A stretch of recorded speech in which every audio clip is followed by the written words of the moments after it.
Hey everyone, welcome back to the Ticket Counter. Today we're doing something very special. We're doing a retro review. The first ever. I know, the first ever on the internet. Yeah. I mean, we're so original. No one has ever talked about old movies before. Exactly. We're like the first. So today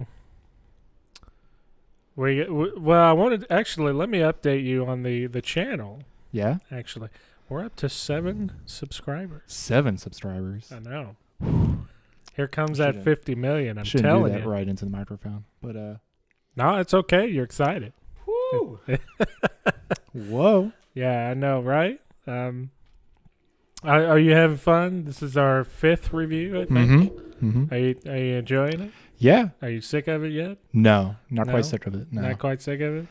Well, that's good because we got many more, and I think we got Avengers next week. Yeah, I'm excited. I have my tickets for Saturday. I was not able to. As soon as you said it, I went online maybe an hour later. Yeah. Sold out. Everything? Everything. Nothing late. What Nothing. theater did you check? I checked Preston. I checked Baxter.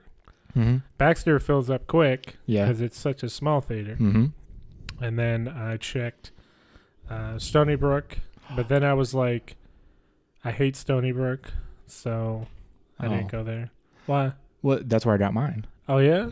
Stony Brook IMAX. I don't know. Maybe I'll double check. But I could have sworn it was all sold out the day you were going. Maybe I could go like Sunday or something. I don't know. It's possible.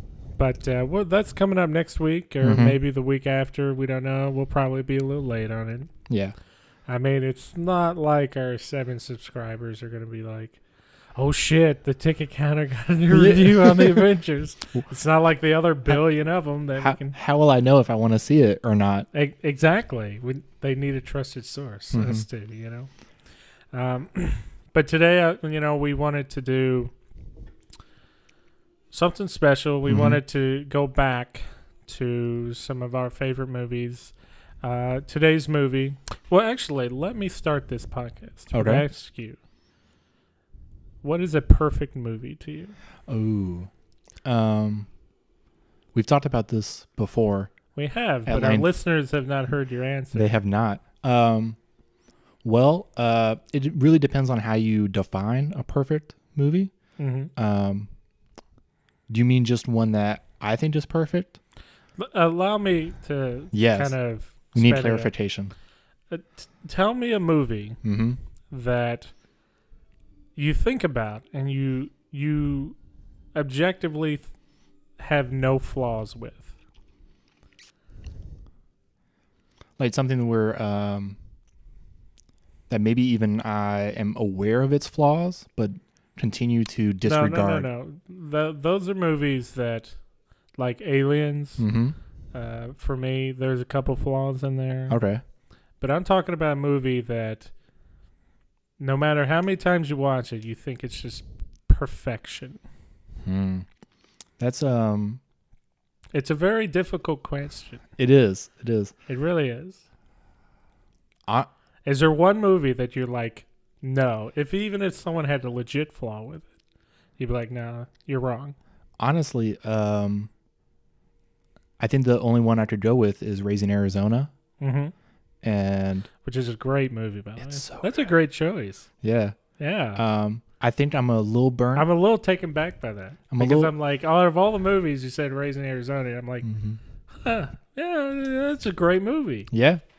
It's honestly, it's just one I've watched so many times, and I think I'm a little burnt out on it right now. But I think in a year I'll probably rewatch it again. And you'll just love it. Oh, I mean, even if I'm burnt out on it, I always love it. Yeah. Well, allow me to answer the question. What is your perfect movie? One of them. There's a few. Okay. One of my perfect movies, and I'm gonna get shit from the internet because Red Letter Media pretty much said the same thing. A perfect movie is Tremors with Kevin Bacon. And that's the movie we're talking about today. Now It you is. haven't seen it. No, I had not seen it before today. You're fresh, so this is outstanding because I'm a veteran fan Mm-hmm. and you're brand new. Yeah. So I'm actually going to start by letting you take the reins. So what did you think Of Tremors. of Tremors, The the 1990s masterpiece? 1990s. What year was it? It came out in January too, Mm-hmm. where they dump all their shit out. Wow. January 1990. Oh man. It had such an 80s feel to it. Well, it was filmed in probably 88, Oh yeah. 89. Yeah. What did I think of it? Yeah. Well, having seen nothing but posters, a couple still images from it, Mm-hmm. and I had heard of the legendary Burt Gummer. Yeah. Um, Now let me ask: did okay. you go up with high expectations or low expectations? I don't think I win with high expectations, but I don't think I win with low expectations either. Like it's not like I thought that the movie was going to be trash, or anything like that. But honestly, I think I win with expectations that Burt Gummer was going to be better. Really? That for me, and I think it might just be that I'm late to the train. Yeah. I thought Burt Gummer was, I don't want to sound offensive, like mean. That was just a little bit of a letdown. But then again, at the same time, maybe my expectations were held too high, and maybe it's just because I haven't seen the sequels. Well, the sequels are trash. Okay. 2's pretty okay. Mm-hmm. It's worth a watch. Okay. 3's garbage. 4's garbage. 5 is abysmal. Which is the one with Jamie Kennedy? That's the one I want to watch. 5. Okay. And let me warn people here, since it's 28 years old. Spoiler alert. Spoiler alert. Because we're gonna go into it. The 5th one is the one with Jamie Kennedy and Burt Gummer. Jamie Kennedy apparently is son to Burt Gummer. What? Yeah, and they go to Africa, and there's these new species of graboid, Yeah. which is funny because the series took that throwaway line from Walter in this movie.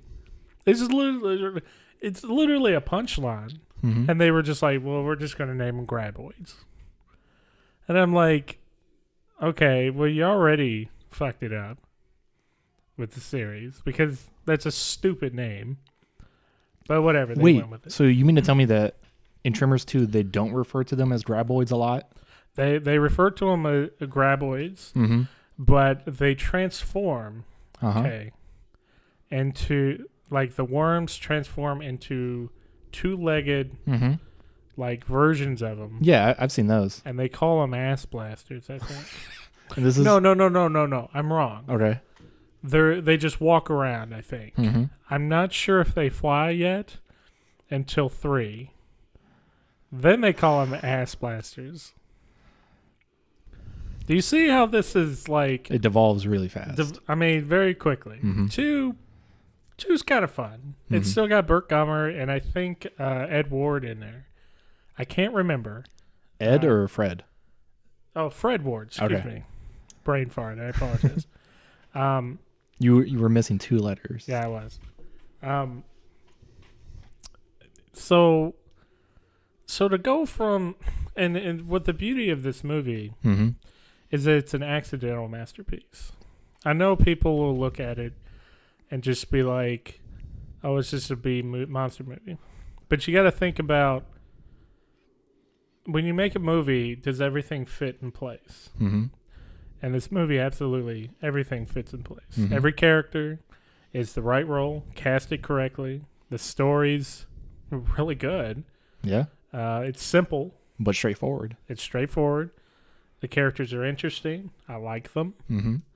I want them to get out alive, except for a couple. But the movie knows that we hate those characters, and they just kind of, they're the deaths.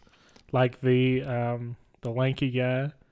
Oh yeah. He's like, well, if one comes near me, I'll just hit it with a 5-pound pickaxe. Like, and I love that they incorporate later in the movie that 5-pound pickaxe does nothing. Yeah. So who was it? Valentine, Kevin Bacon's character, he literally stabs it with a 5-pound pickaxe. Yeah, and then it just uses one of his little like grabbers and just pulls it out. Just pulls it out, and that's just great script writing. Because like they don't say, "Oh, a 5-pound pickaxe." They just grab one and shove it into the thing's head, and it doesn't do anything. Yeah, and the callbacks from earlier in the movie are so brilliantly like incorporated into the third act. Yeah. One of the recurring gags, maybe not even gags. It was like a very subtle touch. One of that I liked is that no one knows who has the lighter. Yeah.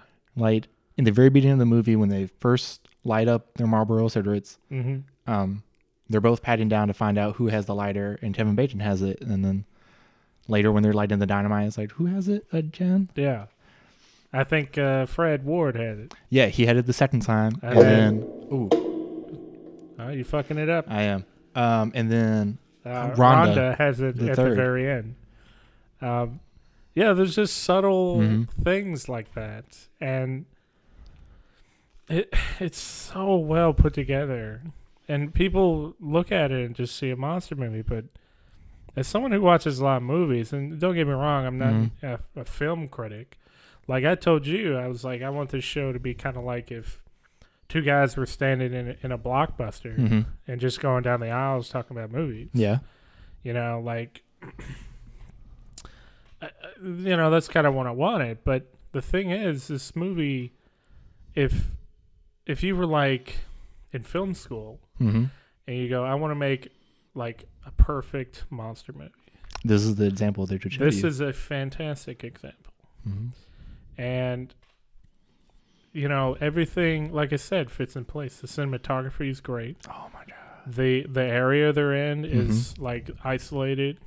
And it's beautiful, in this kind of desert way. And it's just empty. And these people are just trying to survive with this. It's not even like... Because usually monster movies is like... This... we got to hide. We got to figure out how to kill it. This and that. The thing is, in this movie, they don't really know how to kill it. They just kind of stumble upon ways of taking them out. I like that. Except for one, which is Burt Gummer, who just blasts the shit out of it. And one of my favorites, like I told you when we were watching it, like one of my favorite cutaways. It's Burt Gummer. He's shooting. And with his wife, who's Reba McEntire, which is excellent in the movie. Amazing casting. Yeah, that's what I'm saying. I thought Reba McEntire was going to have a cameo. So, like, I felt really bad when it took me forever to recognize her. And I was you didn't recognize her? Not at first. It took her to have, like, quite a few lines before I realized, oh, my God, that's Reba McEntire. She's playing a real character. Yeah. For the duration of the movie. Oh, yeah. Perfect contrast to Bert's like conspiracy theory, like paranoia that he has. Is this strong-headed woman who is very realistic? Yeah, like Bert, we have to leave. That's the thing is like each character feels like a person that could be in real life. Yeah, it's not just an actor playing a character. It's just people being people, and they're in this desperate, scary situation. Like I said, the only one they actually take out that, they don't stumble upon ways of taking it out is Burt Gummer, who they're shooting, right? And then the camera pans to their wall, and it looks like Fort Knox's armory. There's guns all over the wall. I'm so surprised they didn't have a counter with a register, because I just assumed it was a gun store. No. It's just their basement. I know. And like he has guns that you shouldn't have, like an elephant gun. I don't know if you can legally buy those. Well, I'm not a big NRA guy. Me neither. I don't know if you can buy those. I don't know if they still make them. Maybe not. Yeah. Because the thing it was is comical. Like he pulls the gun out and he drops the shells on the table. And the camera kind of shows the it does a little cut insert. Yeah. It's like it's literally the size of like a grenade launcher bullet or like shell or whatever they call it. Like you remember Terminator, and he's T2, and he's like putting grenades into the grenade launcher. That's literally the size of this bullet, almost. It's thinner, but I don't remember that.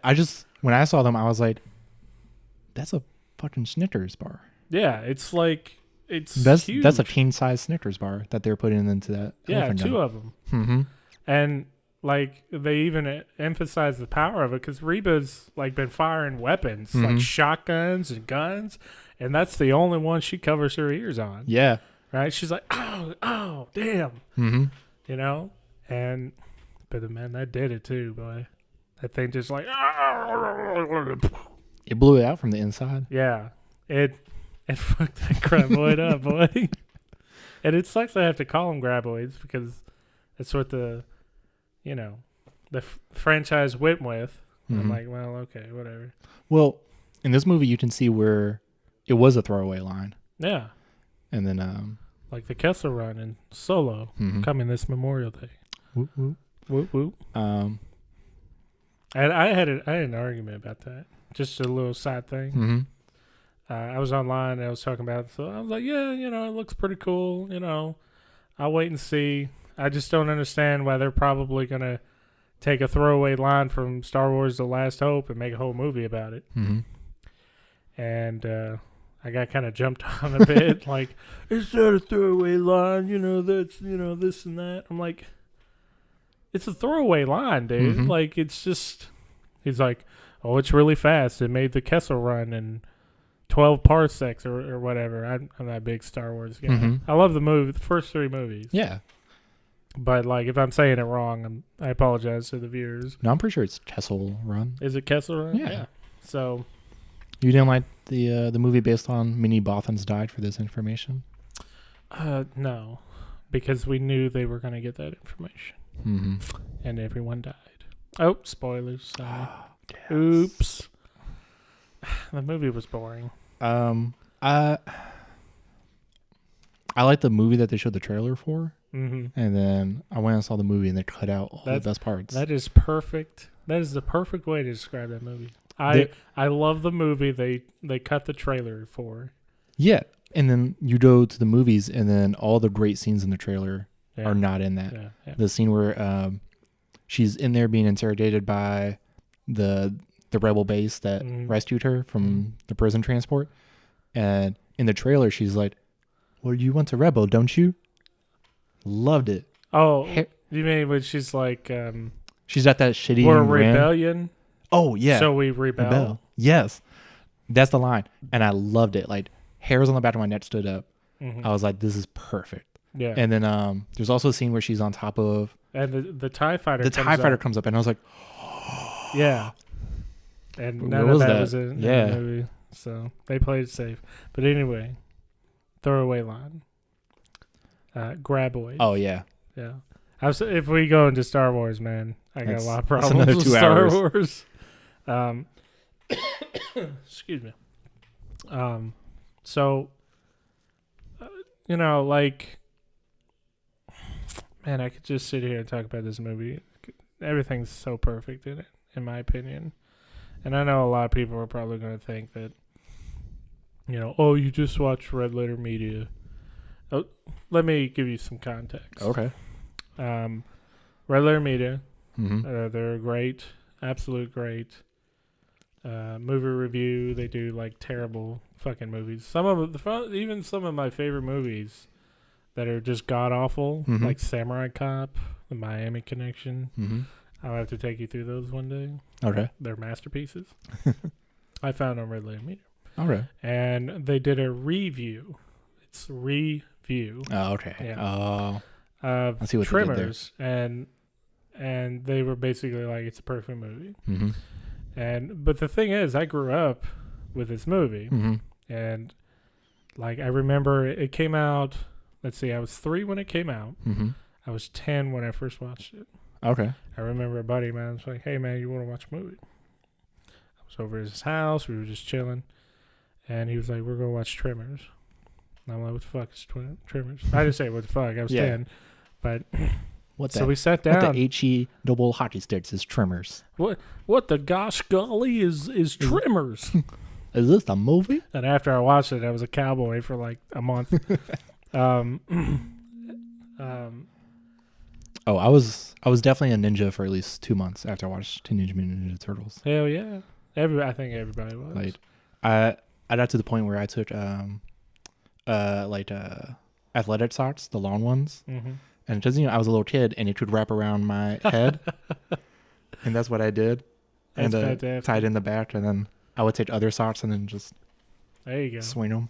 Would you hit your sister? Just like, hiya, Hi. hiya, Cowabunga, dude. Mm-hmm. We'll have to watch that. You've seen it, right? Yeah.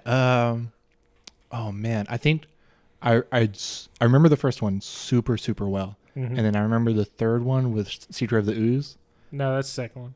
That's the second one, Secret of the Ooze. Mm-hmm. Okay, I remember The that third one. one is the trash one where I think Jim Henson pulled out, and they go back to like feudal Japan. Oh, that's the one I'm thinking of. That's And- not Secret of the Ooze. No, that's Does that have a subtitle, or is it just TMNT 3? TMNT, like Turtles in Time. Like there's this kind of like underlying, like for a while I don't think it had like a subtitle, Mm-hmm. but like they threw it in there when they started like making like DVDs and Like VHSs re-releasing them. of it. Okay. I It don't. was trash. I guess in that case, I don't remember Secret of the Ooze very Well, don't well. worry, you don't need to. Okay. You don't need to watch number 3.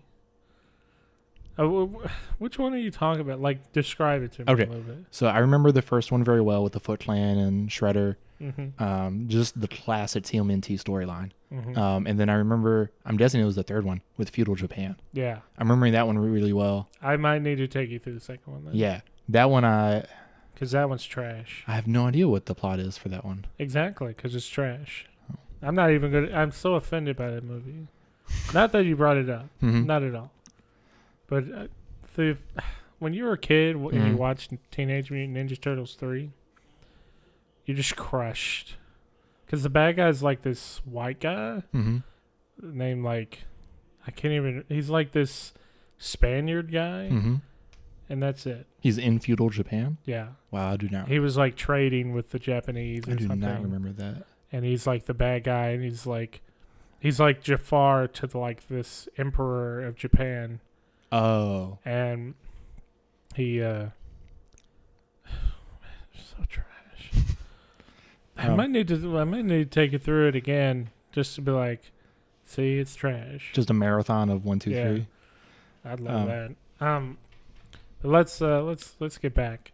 So my friend, he was like, let's watch Tremors, and it blew my fucking mind. Mm-hmm. Because the special effects in this movie are so good. Mm-hmm. Like, they're almost perfect except for that one shot. Yeah. For me, I thought everything was perfect. Yeah. Except for the one shot where That one shot with Burt Gunner. they like do a matte painting of Bert in front of the graboid in his basement. Yeah. And it's like a second. Yeah. It's like not even a second. It's just him firing a little bit, and then it catches a bullet in his mouth. Mm-hmm. And then it cuts, and like even like there's the transition, because it's Burt Gummer, and then he throws the gun down, Mm-hmm. and then it zooms in on the gun, and then it cuts up to the graboid. It was done so perfectly. Mm-hmm. Man, so good. Yeah. But after watching it, man, I was cursing. Mm-hmm. I was like wearing jeans, and I'm Bert Gummer and or Earl or whatever, Mhm. and man, I just love this movie so much.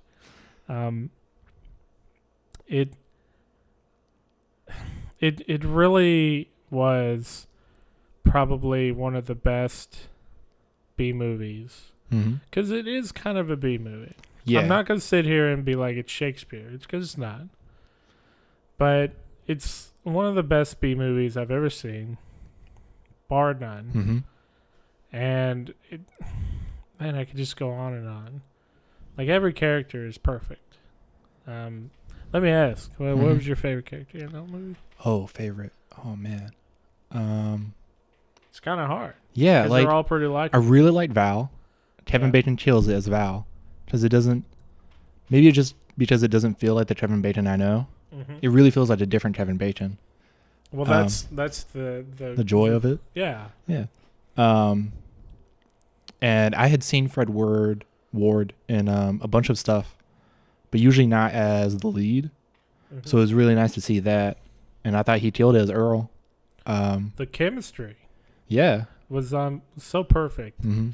because they're like best buds. Mm-hmm. They're not like brothers or anything. No, they're like Tucker and Dale. Yeah, and they're best buds, and they're not like, hey, we're buddies.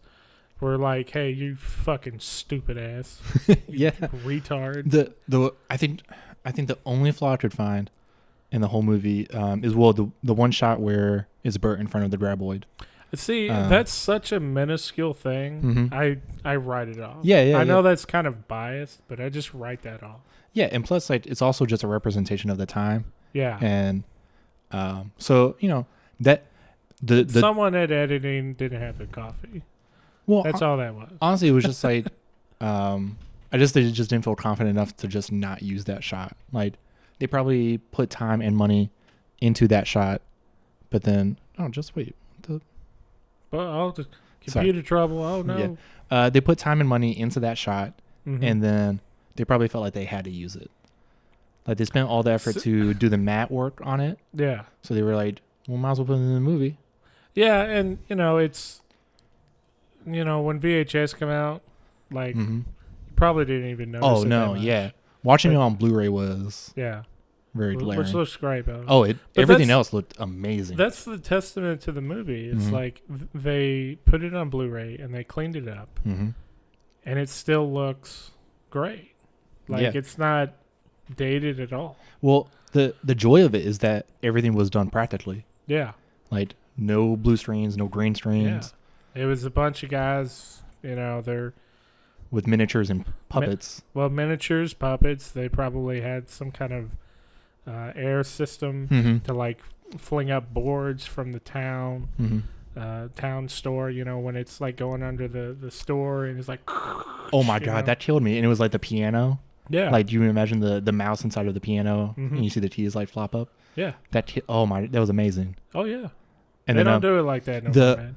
One of my favorite special effects was the roof of the general store. Watching that like wave. At the first time I was like, they waved it and I was like, what? Yeah. And they do the very subtle first wave, and then like later, I think like 10 or 15 minutes later, they do the where it just like starts caving in, and I like mentally I was losing my shit. Yeah. Because it was amazing. Yeah. I was like, the amount of work and effort to make a building and then to have the roof cave in so specifically. So you're starting to get it.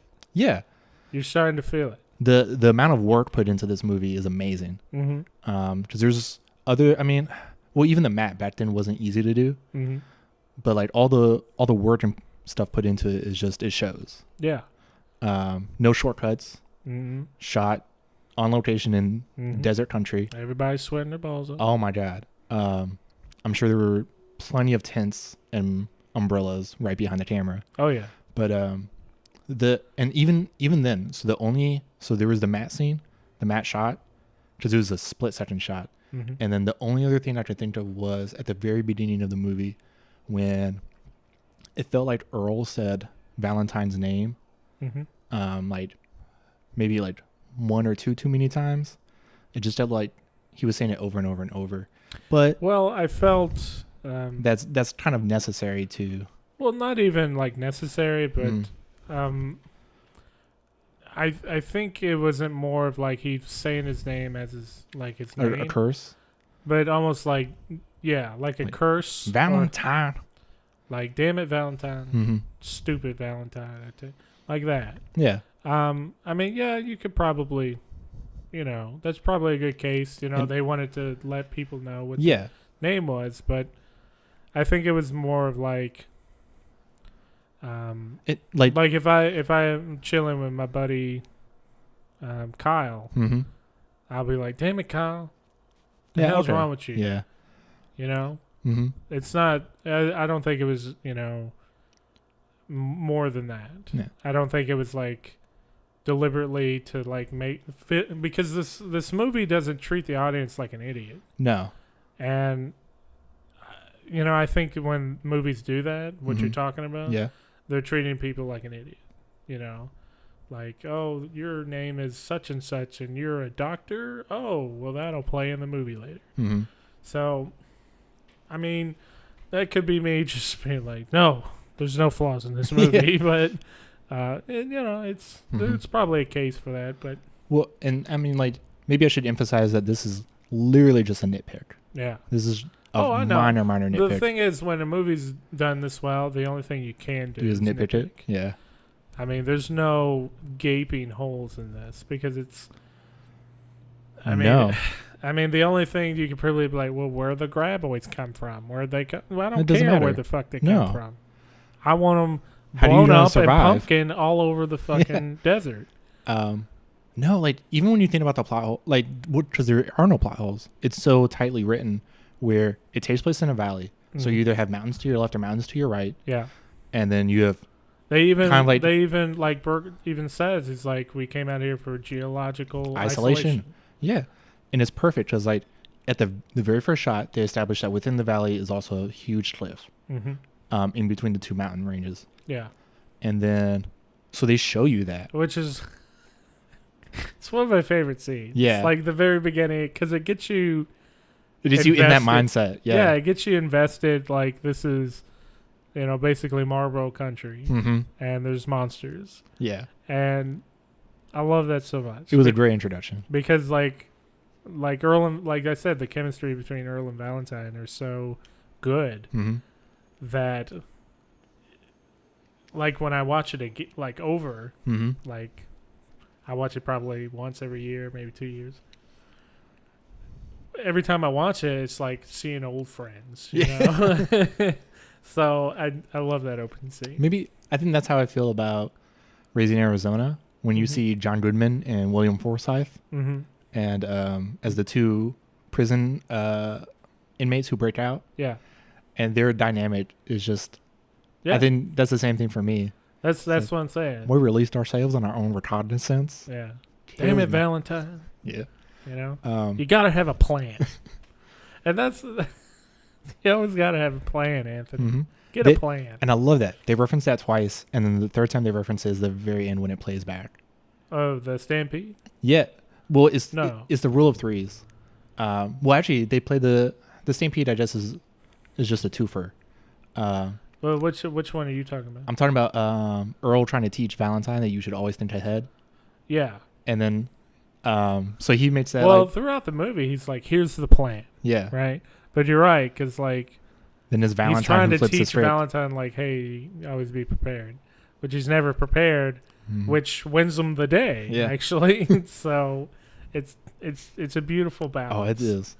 Like, it's one of the best callbacks I've ever seen in a movie because it's so subtle. So at the beginning of the movie, Valentine wakes up Earl by jumping on the truck. He's like, "Stampede, stampede." And the funny thing is, he wakes up and he's like, "You son of a bitch. I had to kick your ass." He's like, "I was in a stampede once, 300 head." And Valentine's just making fun of him. He's like, "So exactly what's the minimum what's the minimum for a stampede? Is it 3? Is it still a stampede? 3 or more, you know?" But at the end of the very end, the worm's getting him. Got one bomb left. Oh no, what is he going to do? He throws it. Throws it too short. But that was part of the plan. He throws it too far. He throws it on the other side. Excuse me. He throws it too far, which is all part of the plan. Yeah. And he sends that worm right off the cliff. And it's beautifully subtle because he turns to Earl and he's like, "It just kind of hit me, you know, stampede." And he just laughs at him. And I'm like, oh my God, that's so perfect. Oh, man, I could go top to bottom with this movie. I feel so bad I haven't seen this earlier. You should be. Yeah. It's really delightful. It's It's so good. Like, oh my god. There are people listening are probably like, "We got it. You love this movie." I'm like, "Of course I love this movie. Why do you think I'm doing a podcast? You think I'm sitting at my kitchen table, just be like, well, I just do any old movie." Well, we kind of do. I mean, Tomb Raider and Pacific Rim and Ready Player One was kind of. Well, I just can't wait for October and November. Oh yeah, for those indies. That was good. I'll have to see some. You know, you've stepped into my horror monster realm, so I gotta. Yeah, no, I'm really excited for the next flashback review, retro review. Well, we'll have to do something really good, man. You're just breaking shit. I keep man. hitting that. It's right next to my knee. Oh, I got you. Okay. Well, don't go too far. No. I'm just. Don't go. Let me ask, what was your favorite part of the movie? Oh, favorite. Because I love picking your brain because you just saw it. Yeah. I know for special effects, it was the roof. Because that blew me away. Just thinking about all the different pumps and coordination that had to go underneath that to make that roof cave in like that. Yeah. I don't know. Ooh, you know what? It is what I thought was going to be a romantic triangle between Rhonda, Val, and Earl. Yeah. That's what I thought when they first met Rhonda. Yeah. And then I realized, no, it is Earl trying to show Val how to just talk to women. Yeah. And so see, Earl's a wingman. Yeah. He's a bro. He is the best wingman. And I think the best, I don't know if it's the scene, but the shot. After Rhonda is caught outside by the graboid. Oh, the barbed wire? Yeah. Yeah. Barbed wire, the barbed wire rips up her legs. Mm-hmm. So they manage to rescue her, bring her back into the general store. And then Val, being the nice guy he is helping her patch up her legs. Mm-hmm. And I forgot the exact, I know, I feel so bad. I just watched this. I forgot the exact sequence of how it went down. Well, but basically, Val is. Let me help you. Okay. Because I have this memorized. If I remember right, Val is somewhat making an ass of himself. Well, no, Val is he's putting medicine on, and she's like, and he's like, sorry, and then it turns to Earl. Yes, and he gives. I don't even know how to describe that reaction. The greatest shit-eating grin. Because it's like with a cigarette in his mouth, it's like, just puckering up lips, and he's like, that's right. And like it was one of those moments where you realized just how perfect that casting was. Yeah. Just like well, he does it a couple times. Yeah. Because it's not only that grin. It's then it cuts back to Val and Rhonda. Then they have another weird, like, awkward exchange, and then it cuts back to Earl for the second shot, and he just kind of like shrugs. And it is the first one was the best shit-eating grin I've ever seen, and then the second one was the best shrug. Yeah. Like, so that was your favorite kind of I think that was dynamic? my favorite because it so perfectly captured that triangle, and I think it perfectly captured almost every character, or of those three. It so distilled them so well. Yeah, that short sequence. What I love in this movie, even kind of I wouldn't say throwaway characters, but the thing is, usually movies, what they do is they'll have a group of people and then kill off what they don't need. Yeah. And then have the heroes. But the thing is, in this movie, there are people that aren't the heroes, but they're saved anyway. Like the mother and daughter, which is the daughter from the daughter is the girl from Jurassic Park. I think this was her first role. I can't remember, but I'm sure someone in a comment will say something. But so they're not really that important. They do have some screen time, and we get to know them. Yeah. Like the mother's, she's an artist, and I suppose she came out here because there's little clues, like she needs my kennel built. Or kiln. Kiln. So I would assume like pottery or something. And, we get to meet her little girl who's really into pogoing. Like super into pogo. Like she's up to like 600 pogos. What a kid was like a year or two ago with fidget spinners. Yeah. Is her and her pogo. Oh wow. Just That's a perfect allegory because like icing on a cupcake. it's Just will not get off that pogo. but there's nothing to do out there in Perfection Valley. Well, So, yeah. Then you can't blame her. I can't blame her. She's got her Walkman and her pogo. She's just going to town. She's done a go-go. But and there's other characters that die, like that lanky guy, which is what was his character's name? I think Ernest or something. Let me look here. Eustace. I think one of my other favorite character moments was Michael, the kid, who it was Nestor. Nestor. Because I knew it was a weird name. Mm-hmm. Like Nestor, and there's the guys on the roads, and there are some cannon fodder, but the characters like the perfect one is Lester. Which one is Lester? Lester is the guy who was up on the tower in the beginning of the movie. They had to bring down. Oh, that's right. Like I thought his name was Edgar. Is it? No, it's yeah, it is Edgar. No, but I did like that detail because Edgar and old Fred. Because like the way they recognized him was because he always wore that jacket. Yeah. And that detail really goes to making it feel like it's such a tiny, tiny town. Well, the thing is, like, also the setup, breaking down that scene, that he's like, you old damn booze hound, coming up on this tower. So we know quite a lot from that tight script writing. Mm-hmm. We know he wears that jacket. Yeah. We know he's a booze hound. And we know he probably causes some trouble. Mm-hmm. But then it's it's not like writing the character or anything, but it's perfectly setting up the reason why they're going up that tower and why they think he's still alive.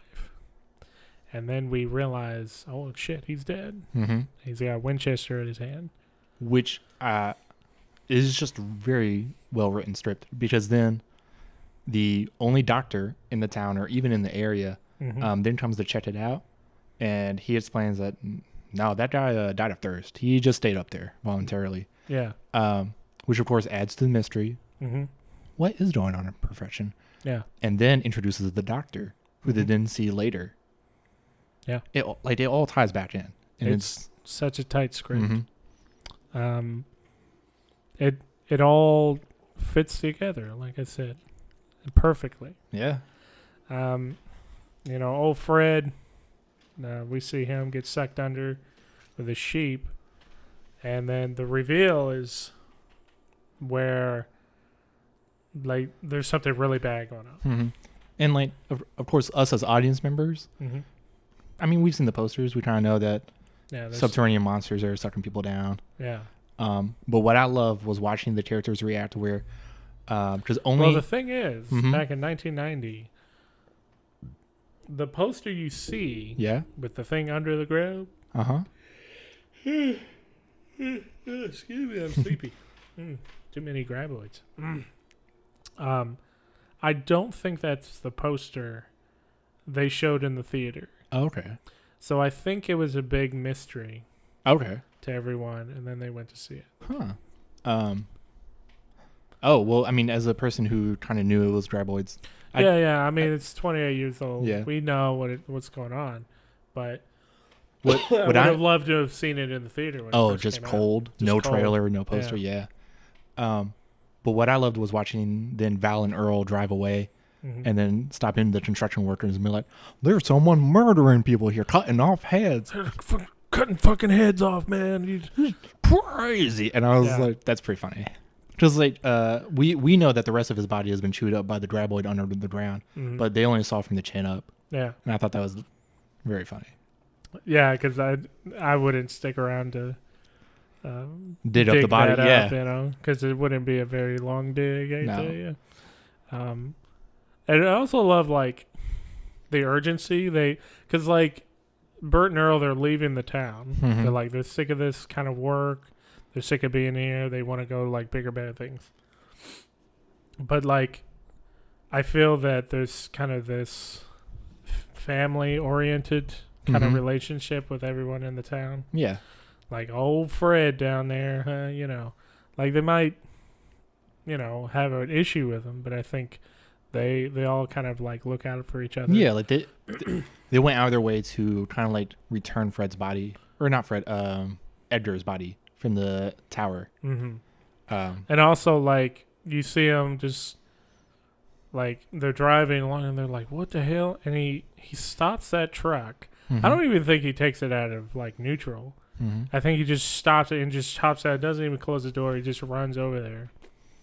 And I don't know why I like that. I was like, it's like they have urgency for each other. Like, I don't know if I'm just like really starting to analyze it and everything, but and then when you find Fred, it's like they're even more freaked out because like that was probably like their friend. Yeah, they probably talked to this guy a lot. I mean, doing odd jobs, they might have been hired by him several times. They probably built that fucking house he lived in, that little shack. I'm pretty sure they were repairing the fence for his cattle. Yeah, I think so.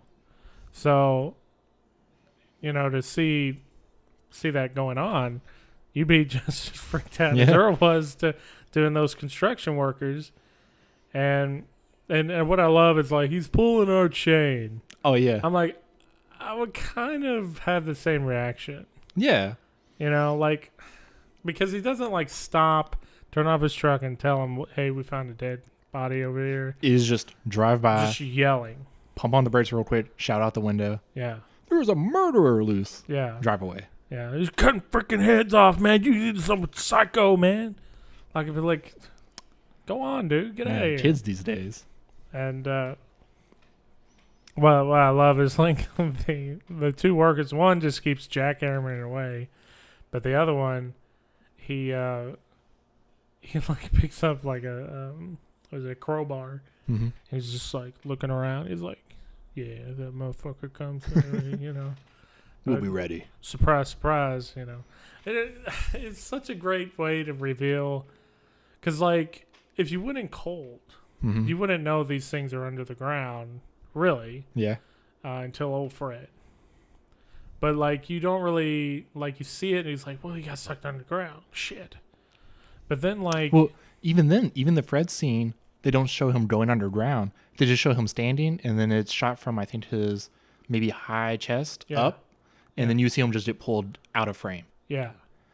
Like, so even then, it's still more mysterious. Like, just like it could be something that just snuck up. Maybe it's just because I knew. Yeah.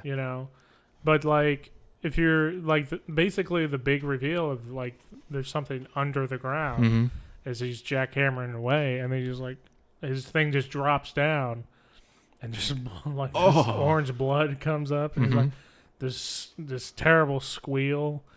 And like it just pulls it from him, and he gets dragged under, and then the other guy gets it.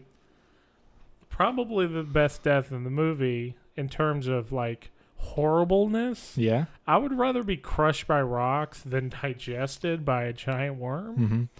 So I think that was a great way to be like, oh shit, they're under the ground. But then like we get like a really good reveal later, because the graboid like, no, wait. So they go back to town, and then they come back after they're like, oh, we're gonna go up to Bigsby, this and that, and they see all the rocks messed up and like the roads blocked, and they see the brain matter on a helmet. Yeah. And like the dude's dead. And then their truck gets stalled. Yeah. And the poster actually has just the tongue, usually, like the mouth when it's coming up on the ground. It's literally just the tongue part. And it, like, they back their truck up against the wall to move out. And they stall. And you're like, oh, he just stalled on the mountain or whatever. I know. And I love that they don't reveal what caused them to stall until later. Yeah. So they get back to town, and they find the worm under the truck. And I think this is when Burt Gummer words. They're so hard to say. Burt Gummer kind of shows his real colors. Like usually, he's like the first few times he says things is like it's just kind of this gun nut NRA guy, and he likes to bomb shelters and stuff. He thinks World War III is coming, but then like he kind of gets into maybe he's like a conspiracy theorist. Yeah, and it's kind of confirmed because he's like got it up on his like he's like some kind of mutation or something, like. And the thing is like that the guy who plays him, Michael Gross, or is it Gross? I would think Gross. Is it Gross? He plays it so well because like he actually believes it's a mutation, like probably from the government or something, and he just kind of does that character so well. And but then it's revealed, and the most cowboy-esque way. So like the truck's gone, the road's blocked, so they need to get up the dirt trail. So they have 2 saddle horses. Yeah. And this is one of my favorite scenes. It's like he's like Bert's like no, one of them says, "Hey, take Miguel." Miguel says it. He's like, "Hey, take those saddle horses up there. They can get up that trail." And Bert's, got his cup of coffee. He's like, "That's not bad. Who's best on a horse?" And they all turn, and it's like the leaning over at the counters, kind of reveal, and they're just like the most cowboy-esque cowboys that ever, cowboyed. Lived in the 90s. Oh yeah, and so they're riding their horses, and one of the kind of like things that it's not a detriment because there are people like this. The Walter character. Which one was Walter? The kid, the shithead kid. I thought his name was Michael. No, it's maybe you're right. Hang on. Goodness, I can't even remember names. Goodness. Dead air. Because like for me, I don't know. He's not even listed. Melvin, that's it. Oh man. Oh, I feel like an idiot. I can't remember. I don't remember it either. The thing is, like Melvin, this is where he's like the most shittiest in this scene. And I understand why he's there. It's still not a detriment because they wrote him correctly. Because he's a shithead kid. We never know where his parents are. No. We never know who he is or like what even house he's living in. Like he's living in a shack. Well, no, he's living. Yeah, I think he's living in one of those trailer parks, or I guess where they pump his sewage. Oh, that's right, they do, don't they? So he lives out there. I guess so. Possibly with or without parental guidance. Probably without, because he's a shithead. But like he comes out with the snake, and Burt Gummer almost shoots him. Yeah. And the thing is, like most people would be like, "Well, he's an annoying character. I don't like him." But there are people like that. That's a real person. No, and I think for the most part, that he did just feel kind of like a little bit two-dimensional. But then for me, it was the scene where they're on the roof, and that's right. They wanted a distraction, so that way either Val or Earl can go to the tractor, and they immediately go over to the other side of the roof, and it's like, "Hey, Melvin, wanna make $1?" Yeah. And then he immediately throws up the finger. Yeah, he's like, "Want to make $1, Melvin?" And he's just, like, well, the thing is, like the scene where Burt almost shoots him. He, like usually in movies, like somebody gets the fear of God put in him by the monster, but there's like that moment Burt comes up and he's like, puts his finger right in him because he had a gun on him. Yeah, like he was about to shoot. He's like, "You came that close," and like the face that he made is like, "Oh shit." That was probably should stop being an asshole. But he doesn't until, the shit hits the fan. And so they're riding the horses. Great scene. It literally looks like a Marlboro Country commercial, which is excellent. Yeah. Because, it's not a Marlboro commercial. It's a movie. And it's revealed pretty well because, the graboid, they grab the horses and they're shooting, I don't see anything. What? I don't see anything. And then, like you said, the practical effects.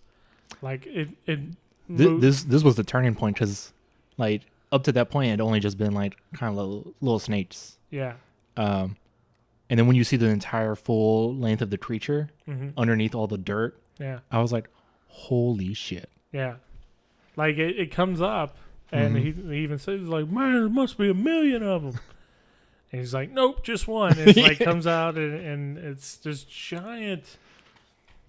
The creature design's so interesting because, I've never seen very much like it. I've never seen anything kind of. I mean, I've seen a lot of monster movies, and I've never seen anything quite like that. Yeah. It's kind of a cross between, I can't even. For me, the closest I can pin it down would be in D&D. It Yeah. kind of looks like a bullet creature. A bullet creature? Yeah, they're literally called bullets. Oh, yeah. Yeah, you're right. Kind of but it's kind of like the mouth opens up, kind of like a predator. Yeah, it opens up very differently than the D&D. Yeah? You got a picture of that? Yeah, I'm pulling it up right now. I should probably put that in the video, but I'm probably too lazy to. But the creature design's it's so well done that it does feel so super alien iconic and weird, and the curve of its jaws. Yeah. Pincers. I don't it does really feel like it's only in that movie. Yeah, exactly. Which I liked. And so they run, and and the creature basically kills itself. Yeah. Because it smacks into I think it was an irrigation system. Yeah, it's just made of concrete, and it basically just kills itself. And then we get the best fuck you in all movie history. My roommate, we watched it with him. He said it's the second best fuck you. I say it's the best fuck you ever. He's like, we killed it. We killed it. He's like, fuck you. And he's got that Kevin Bacon laugh. And it's just that was amazing. So, oh man, dude. I love this movie so much. I immediately want to watch it again. Maybe not tonight. Yeah. That's a little soon. Yeah. So do you have a character that you least like? Oh, that I least liked. Or does it just fit? I don't think there's any characters that I least liked. I think the mom, Nestor, and maybe the doctor and the doctor's wife. They're all kind of on that bottom plateau. But there's no character that I can point at and be like, I think that's a shit character. Okay. Just you can only give so much screen time to so many people. Exactly. And the people that count are given perfect screen time and perfect scenes. Oh yeah. And then they don't. I don't know if it's intentional or not, as to whether or not they decide not to try and forego the extra mile, and making the mom feel very, very unique, and making Nestor feel very, very unique, or the construction workers very, very unique, or the doctor. Well, there has to be, some cannon fodder. There's got to be a little cutoff point at some point. Yeah. And I think they cut that line very well. I got you. Okay. With Bert, what's his name, Miguel? As we can't all fit on a bulldozer. Oh yeah, Miguel. Victor Wong as the store owner. Mm-hmm. Earl. There's just so many. It's just the cast that did good stuff was, I think, just really well done. Oh yeah. Um, Like I'm glad you really like this movie mm-hmm. because it's kind of difficult to, like, me and my roommate will watch it, Mm-hmm. but like someone off the like if I brought in, let's say I'm dating just a girl, Yeah. she's not really into movies that much. I know. I'd Like, how do you explain how good Tremors is and why exactly. it's good? Like, hey babe, you want to watch Tremors? Mm-hmm. What's that about? Oh well, Kevin Bacon and this, Other people you don't know. Yeah, this other people that you've never heard of. Mm-hmm. Are in this town and there's giant worms under the ground, and they try and kill him. Yeah. I don't want to watch that. That sounds What? terrible. No, it's actually a perfect movie Mm-hmm. in every way, and you just can't sit No. people down and tell them that this is that good of a movie. Like, I mean, I'd rather watch this than any of the almost any of the Marvel movies. Really? Yeah, because every Marvel movie, the problem I have with the Mm-hmm. Marvel movies they're formulaic. This is so drastically out there Mm-hmm. that it works, Yeah. right? And it's bizarre to me. Mm-hmm. And that's I think that's why I care about it so much. Is because one, this shouldn't have worked, but it not only works, it works perfectly. It's one of those elevator pitches that you could not believe. Yeah. Like, worms underground? Yeah. Kevin Bacon. It's got What, that kid from Flashdance? Or, yeah, and it's got Earl not Flashdance. Fred Ward. Mm-hmm. Footloose. Yeah. I was trying to think of the movie. Yeah, some studios actually was like, do you want the kid from Footloose in the yeah. desert? And he worms under town and Yeah. there's 14 people in the town? But What? you got to think though. I mean, that's like every Del Toro movie. Like, okay, so There's a fish, and the fish is a man. yeah, And it bangs a deaf chick. Right? I mean, I'm telling you, it'll win Best Picture. what blows me away is how he got financing for Kronos, his very first movie. Like, how do you even explain that? Well, what's Kronos about? Well, this 80-year-old man becomes a vampire, and he just really loves being a vampire. Mm-hmm. And you're like, what? What? Why is he 80? He's not sexy. And then not only that, but then you have to explain that everyone in the movie speaks Spanish. And you're like, okay, except Ron Perlman. Yeah. And then, what? He's the only one who doesn't speak Spanish. They don't explain it. But they all understand each other. They all understand each other. I love it. Yeah. But of course, if you were trying to explain that to someone, Exactly. yeah, it'd be very hard. And the thing is, this movie should have never gotten made, but it did anyway. I'm so glad it did. And I'm trying to think of the contrast to this movie. Because if it was pitched today, Yeah. it would literally be dumped in Asylum's hands. And it would just be CG. It would just be garbage CG. And just terrible. And I hope we can't hear that. But honestly, Tom, I am so glad you showed this to me. Man, look. I'm glad you watched it. Yeah. Because it's one of my favorite movies. Mm-hmm. And it's one of those movies that needs to be shared. Yeah. Now I'm just feeling the pressure for the next time we do a retro review. Mm-hmm. I have to bring the A game. Yeah, why don't you pick the next one? Well, yeah, so in case you guys don't know how this worked, Tim picked out a stack of movies and was like, he's like, these are my recommendations for the retro review. Well, let me explain. Okay. I could throw a stone into a blockbuster for those who don't know what Blockbuster is, it was a store you went and you rented movies. Ceiling to floor. Exactly. Wall to wall. I could throw a stone into a Blockbuster and land on a movie Anthony hasn't seen. So, whoa, that sounds... I have seen lots of movies. It is just that our Venn diagram... Okay. Horror section. Oh, that is a fact. Yeah, you could throw... oh my God. Yeah, you could throw 20 stones, and they would all be movies I've never seen before. Exactly.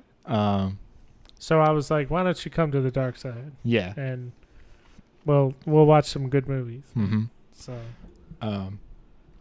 no, so now I can't wait for next retro review. We're gonna go back to the 70s dramas. Is that what you want to do? I'm gonna show you like Ordinary People with like Robert Redford. Oh no. Okay. Yeah. And you're gonna be like, this is sad. I'm like, perfect. Well, I'm kidding. I'm not gonna do that. We could go into like super detail like we usually do with movies, but I think we're just going to leave it like this because I want people to get out there and fucking watch it. Oh, it's so good. Come on, guys. It's like $2.99 on Amazon. Go into the PlayStation Store. It's like a $2.99. Go watch it. It's amazing. And if you want to the full experience, I'm sure you can find like even just the value bundle of like all 5 movies on like a couple discs at Walmart for like $10. Probably. Yeah. Well, maybe. I mean, maybe people like the sequels, but me personally, I mean, you go from... You have to at least watch this one. Yeah. Well, I mean, you don't have to, but you're really not doing yourself any favors watching the other ones. And like... Come on, guys. Jamie Kennedy in Africa hunting weird ass. They're not even like the same graboids. They're like these walkers. They look like something from fucking Asylum. They're like, how should I put it? They look like this menacing looking snow cone, and they jump out of the ground now, like full body, like they whoosh. And they land on you, and they take you down instead of grabbing you. Yeah. It's pretty fucking awful. Yeah, I feel pretty fine with this one. Yeah. You don't need to watch any others. But you should watch this one. But if you are a fan of, the graboid monsters and stuff, and you like Burt Gummer, that's the reason why people bring up Burt Gummer, is because he's the only one who stayed for the sequels. I think... Earl, I think he's in 2, and that's it. Okay. I can't remember. Kevin Bacon. No. He kind of left the franchise. Yeah. Because I don't think the original people who did the first one did the sequels. I'm not sure. I don't think they did. I think they did that one, and then the studio was like, well, this was great, so we're going to make 5 of them now. But yeah, I mean, you can probably find this movie in a bargain bin at Walmart. Yeah. Blu-ray, for God's sake. I don't think I want to put a rating to it, but I would just highly recommend it. Well, allow me to put a rating. Okay. Perfection value. that's the rating. Perfection. Yeah. It's so good. Do yourself a favor. Go check it out. Like right now. Like, why are you even listening to us? Just go watch Tremors. Yeah.